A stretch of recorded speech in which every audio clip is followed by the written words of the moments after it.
नमस्कार।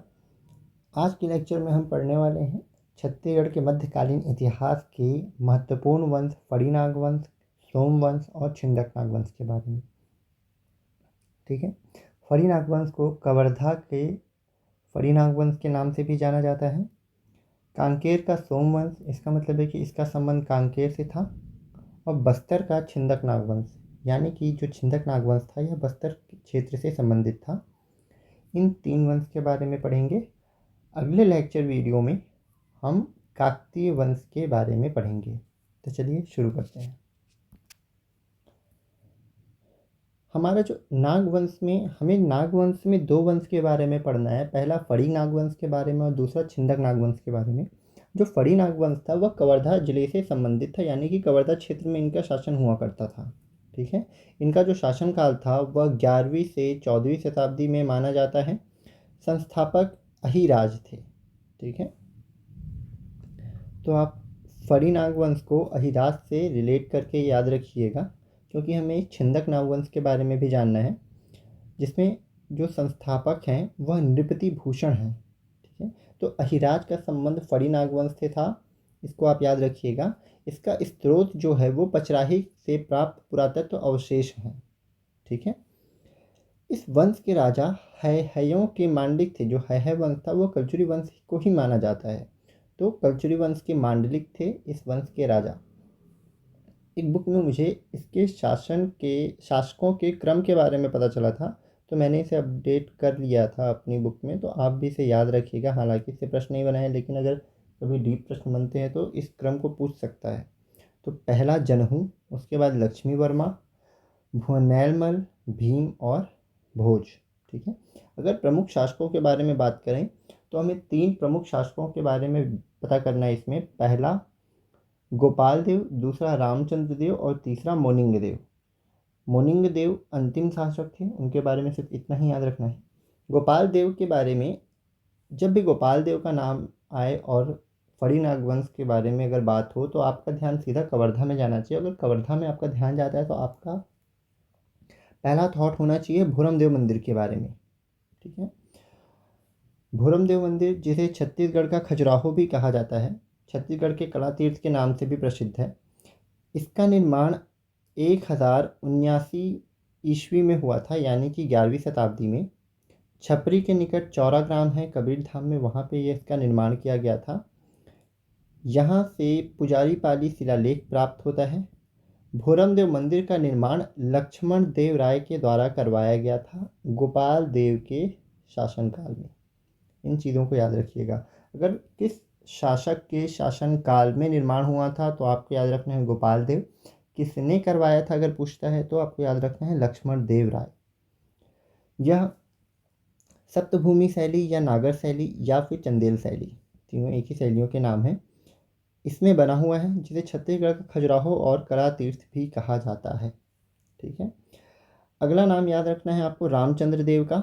इनका जो विवाह था वो कलचुरी राजकुमारी अंबिका देवी के साथ हुआ था। इनसे संबंधित दो स्थापत्य हैं, पहला मड़वा महल और दूसरा छिरकी महल।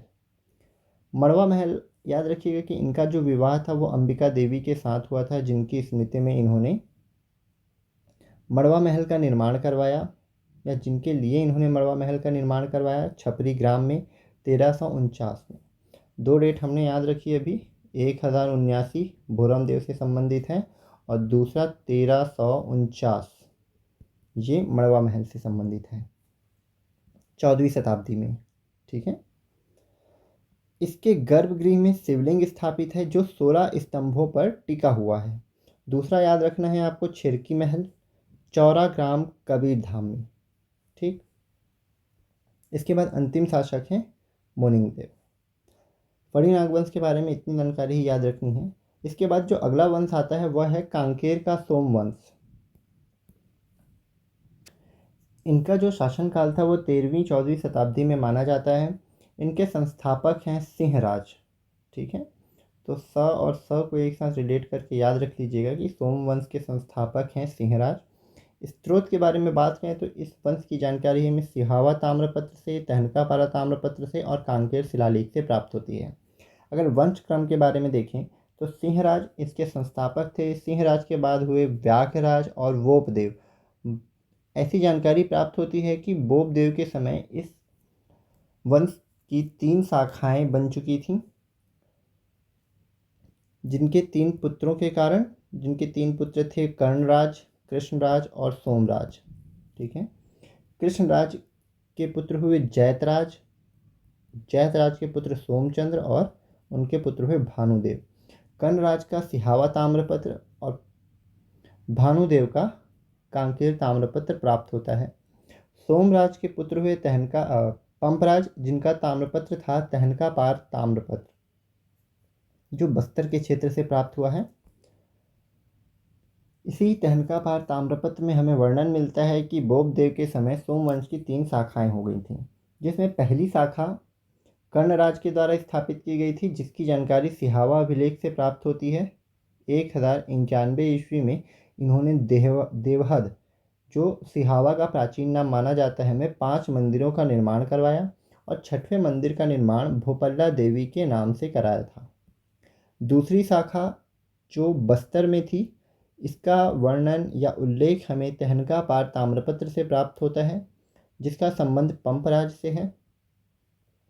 इसमें वर्णन मिलता है कि इन्होंने ब्राह्मण लक्ष्मीधर को जयपरा व चिखली नामक गांव दान में दिए थे। ठीक है। तीसरी शाखा भानुदेव के द्वारा, जिनका कांकेर शिलालेख प्राप्त होता है। इसमें पता चलता है कि नायक वासुदेव द्वारा 3 मंदिर, 1 भवन तथा 2 तालाब का निर्माण कराया गया था। जो अन्य बातें इस वंश से आपको याद रखनी है वह है मैथिली रामचरण दास द्वारा लिखे 1717 में खैरागढ़ से ताम्रपत्र प्राप्त हुआ है। ठीक है। यह भी रतनपुर के कल्चरी शासकों के मांडलिक थे। अगला जो महत्वपूर्ण वंश है वह है छिंदक नागवंश, बस्तर। अगर इनके शासनकाल के बारे में बात करें तो यह 1023 से 1324 ईस्वी में माना जाता है। 1324 ईस्वी में काकतीय शासक अन्नमदेव ने इस क्षेत्र पर आक्रमण किया और छिंदक नागवंश को समाप्त करके काकतीय वंश की नींव रखी थी। इनका शासन क्षेत्र जो था चक्रकोट, भ्रमरकोट और बारसूर के क्षेत्रों में माना जाता था। उपाधि याद रखिएगा, भोगवतीपुरेश्वर। इनकी पदवी थी छिंदक कुल कंवर भास्कर और छिंदक कुल तिलक। इनके ध्वज में सर्प चिन्ह मिलता था और राजकीय चिन्ह बाघ व उसके शासक थे। अगर स्त्रोत और शासकों के बारे में बात करें तो हमें शासक याद रखने हैं नृत्यभूषण, जगदेव भूषण धारावर्ष, मधुरांतक देव, सोमेश्वर देव प्रथम, कन्नड़ देव प्रथम, जयसिंह देव, राजभूषण सोमेश्वर द्वितीय, जयदेव भूषण नरसिंह देव, कन्नड़ देव द्वितीय और हरीश चंद्र देव। ठीक है। इन शासकों को आप याद रखिएगा, बार बार पढ़ के, ये इम्पॉर्टेंट है। याद करने की कोई ट्रिक नहीं है, इन्हें बार बार पढ़िए, आपको याद हो जाएगा। क्रम जरूर याद रखिएगा शासकों का। नृत्यभूषण का एर्राकोट अभिलेख और जगदेव भूषण का बारसूर शिलालेख, मधुरांतक देव का राजपुर ताम्रपत्र जिसमें नरबलि का वर्णन मिलता है, सोमेश्वर देव प्रथम का कुरुसपाल शिलालेख, जयसिंह देव का सोनारपाल व केसरपाल शिलालेख और हरीश चंद्र देव का टेमरा अभिलेख, जो कि सती स्मारक अभिलेख भी है क्योंकि इसमें सती प्रथा का वर्णन मिलता है। हरिश्चंद्र देव अंतिम शासक थे। इन्हीं की पुत्री थी चमेली देवी, जिन्होंने काकतीय शासक अन्नमदेव के सामने हार मानने से इनकार कर दिया और सतीत्व को प्राप्त किया, जिसका वर्णन इस अभिलेख में मिलता है। इसीलिए इसे सती स्मारक अभिलेख भी कहा जाता है। ठीक है। तो इन चीज़ों को आप याद रख लीजिएगा। उसके बाद प्रमुख शासकों के बारे में अगर बात करें तो नृपतिभूषण संस्थापक थे। इनका उल्लेख इर्राकोट, जो कि एक तेलुगु शिलालेख है, उसमें मिलता है। जगदेव भूषण, इनका शासनकाल 1042 से 1060 ईस्वी में। इनकी राजधानी बारसूर थी। बारसूर शिलालेख में वर्णन है कि महामंडलेश्वर चंद्रादित्य द्वारा चंद्रादित्य सरोवर और चंद्रादित्येश्वर मंदिर, जो कि शिव मंदिर है, इसका निर्माण करवाया गया था।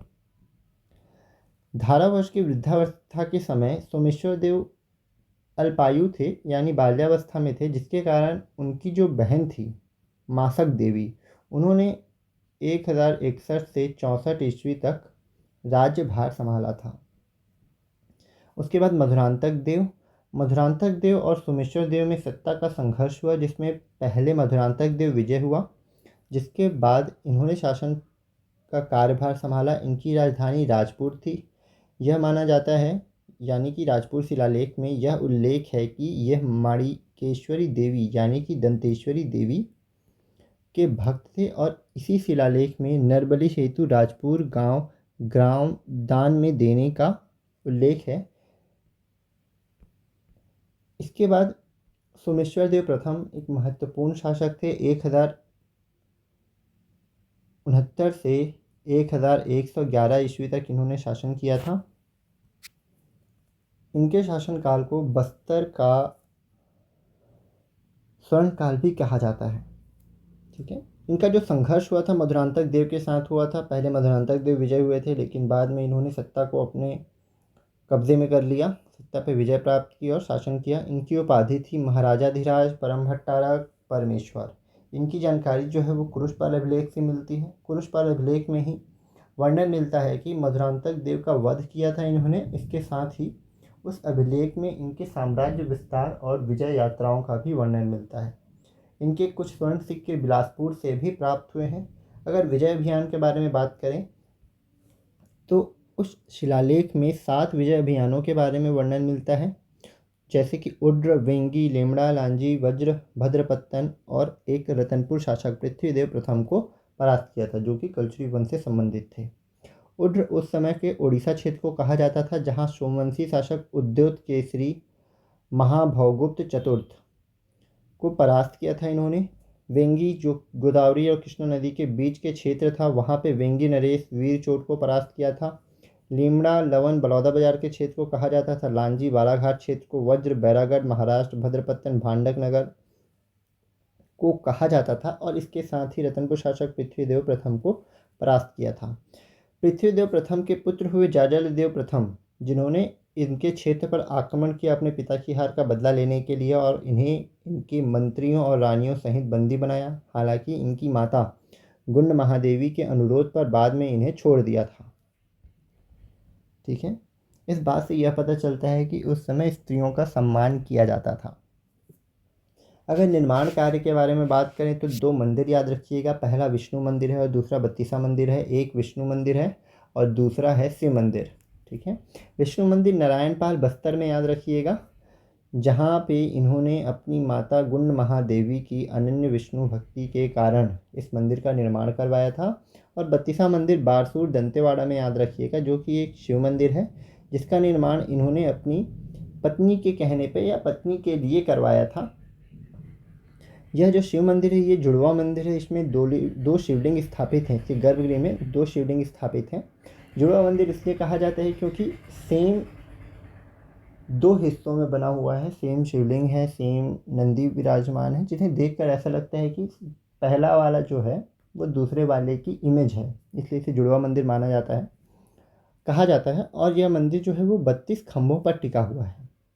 ठीक है, ये आप जानते हैं। इसके बाद बात करते हैं कन्हर देव द्वितीय की। इनका जो शिलालेख है वो नारायणपाल अभिलेख है। इनकी पराजय हुई थी पृथ्वीदेव द्वितीय के सामंत जयपाल के द्वारा 1145 ईस्वी में।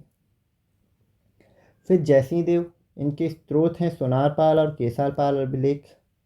राजभूषण सोमेश्वर देव प्रथम, बारसूर शिलालेख में इन्हें राजभूषण सोमेश्वर देव कहा गया है। इसके बाद जगदेव भूषण नरसिंह देव। फिर आते हैं कन्हर देव द्वितीय, इन्होंने दंतेवाड़ा को अपनी राजधानी बनाया था। उसके बाद है हरिश्चंद्र देव, जो कि अंतिम शासक हैं। इनका अभिलेख मिला है टेमरा अभिलेख, जो कि सती स्मारक अभिलेख है। इनका संघर्ष काकतीय शासक अन्नम देव के साथ हुआ था। इनकी पुत्री चमेली देवी ने अन्नम देव के विवाह प्रस्ताव को अस्वीकार कर दिया और उनसे कड़ा मुकाबला किया था। एक अन्य वंश के बारे में जिन्होंने अल्प समय के लिए छत्तीसगढ़ के एक छोटे से हिस्से में शासन किया था, उसके बारे में देख लेते हैं। हालांकि इससे प्रश्न नहीं बना है, लेकिन अगर कभी प्रश्न बनते हैं तो आप इस चीज़ के लिए तैयार रहें। तेलुगु चोड़ वंश, इसका क्षेत्र था स्वर्णपुर, ओडिशा और बस्तर के कुछ क्षेत्र। प्रमुख शासकों के बारे में सोमेश्वर देव प्रथम, जिनकी उपाधि चक्रवर्ती थी, यशोराज प्रथम, यशोराज द्वितीय, धारल्ल देव, इस वंश का अंत जाजल्य देव प्रथम के द्वारा किया गया था। इतनी बातें याद रखनी है आज के लेक्चर वीडियो में। अगली वीडियो में हम पढ़ेंगे काकतीय वंश के बारे में। अभी वीडियोस डिले हो रही थी जिसके कुछ रीज़न थे। पहला था कि नवरात्रि चल रही थी, दूसरा था कि मेरा टैबलेट ख़राब हो गया था तो इसे बनने में भी टाइम लग गया, और तीसरा था कि मैं थोड़ा सा बाहर चला गया था आउट ऑफ सिटी, इसलिए वीडियो बनाने में थोड़ा सा असमर्थ था। आगे जो वीडियोस डलेंगी वो कंटिन्यू मैनर पे डलेंगी।